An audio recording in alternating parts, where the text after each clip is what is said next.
Hello everyone. Welcome to Imagine Verse. మన బ్రహ్మాండంలో ఎన్నో విశిష్టమైన అంతరిక్ష వస్తువులు మన గ్రహానికి దగ్గరగా వస్తుంటాయి.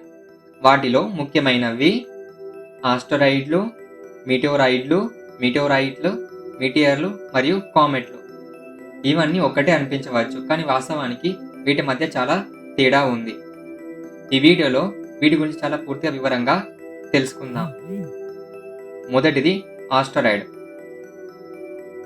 ఈ ఆస్టరాయిడ్లు గ్రహాల అవశేషాలు, అంటే మన సౌర మండలంలో గ్రహాలు ఏర్పడుతున్నప్పుడు మిగిలిన ముక్కలు. ఇవి ఎక్కువగా మార్స్ మరియు జూపిటర్ మధ్య ఉన్న ఆస్టరాయిడ్ బెల్ట్లో ఉంటాయి. మరియు ఈ ఆస్టరాయిడ్లు పెద్ద రాళ్ల మాదిరిగా ఉంటాయి.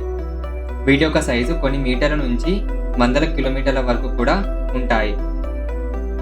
కొన్ని ఆస్టరాయిడ్లు శతాబ్దాల వయసు కలిగి ఉన్నాయి. ఇప్పటి వరకు మనం కనుగొనబడిన అతిపెద్ద గ్రహశకలం పేరు సెరీస్. దీని యొక్క సైజు సుమారు 939 కిలోమీటర్లు. సెరీస్ను ఒక డార్క్ ప్లానెట్ కింద చేర్చారు. మరియు ఈ సెరీస్ గ్రహశకలం ఆస్టరాయిడ్ బెల్ట్లో ఉంది. మరియు ఇప్పుడు ఆస్టరాయిడ్ యొక్క ఉపయోగాలు చూస్తే, కొన్ని ఆస్టరాయిడ్లో గోల్డ్, ప్లాటినం, నికెల్ వంటి విలువైన మెటల్స్ లభిస్తాయి. భవిష్యత్తులో స్పేస్ మైనింగ్ ద్వారా వీటిని మైనింగ్ చేయడానికి పరిశోధనలు జరుపుతున్నారు. మరియు కొన్ని గ్రహశకలాలు మన సౌర కుటుంబం ఎప్పుడు ఎలా ఏర్పడిందో చెప్పగల సమాచారం కలిగి ఉంటాయి.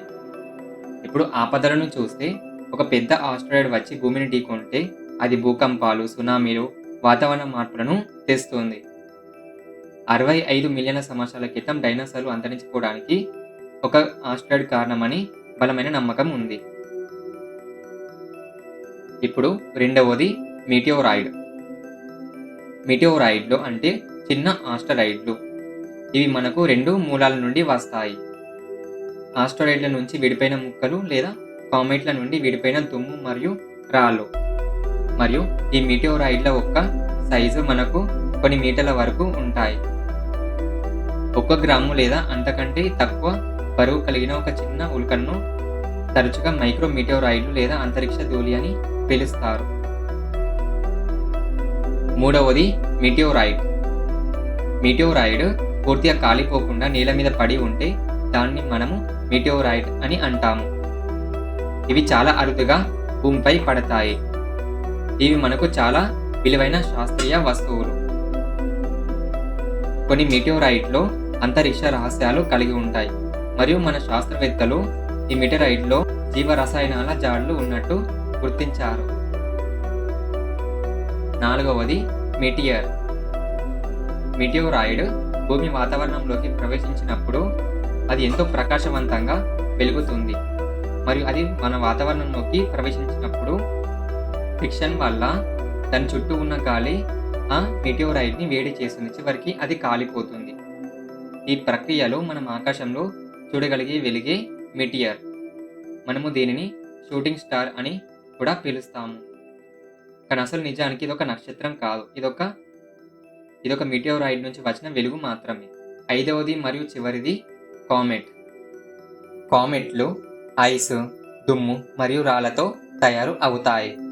ఇవి ముఖ్యంగా సౌర మండలానికి బయట ఉన్న క్యూపర్ బెల్ట్ మరియు ఊట్ క్లౌడ్ అనే ప్రాంతంలో ఏర్పడతాయి.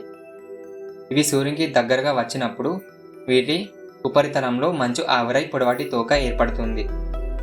ఈ తోక మనకు వందల మైళ్ళ దూరం వరకు కనిపించవచ్చు. తోక చుక్కలు భూమికి నీరు మరియు సేంద్రియ అణువులను తీసుకువచ్చాయని నమ్ముతారు. మరియు మన సౌర కుటుంబంని అధ్యయనం చేయడానికి ఇవి చాలా కీలకం. ఒక పెద్ద కామెట్ వచ్చి భూమిని ఢీకొంటే అది ప్రమాదకరమైన విధ్వంసాన్ని తీసుకురాగలదు. అంతరిక్షం నుండి వచ్చే ఈ వస్తువులు మనకి కొన్ని ముప్పుల్ని తీసుకువస్తాయి. అదే సమయంలో మన భవిష్యత్తు ప్రయోజనాలకు కూడా ఉపయోగపడతాయి. డైనోసార్లను నాశనం చేసిన ఆస్టరాయిడ్ మన జాతికి హెచ్చరిక. కానీ అదే వస్తువులు మనకు ఖనిజాలు, జీవ రసాయనాలు ఇవ్వగలవు. మనం వాటిని జాగ్రత్తగా అధ్యయనం చేస్తూ ఉపయోగించుకుంటే భవిష్యత్తులో కొత్త అవకాశాలు మనకు లభిస్తాయి. ఈ ఖగోళ వస్తువులు మన భూమికి ప్రమాదమే కాకుండా మనకు ఉచితంగా నాలెడ్జ్ అండ్ రిసోర్సెస్ని అందిస్తున్నాయి. మీరు ఎప్పుడైనా ఒక షూటింగ్ స్టార్ని చూసారా? చూసే కింద కామెంట్లో చెప్పండి. మీకు ఈ వీడియో నచ్చితే ఒక లైక్ కొట్టండి. ఇంకా ఇలాంటివి తెలుసుకోవాలంటే ఛానల్ను సబ్స్క్రైబ్ చేయండి మరియు షేర్ చేయండి. Thank you.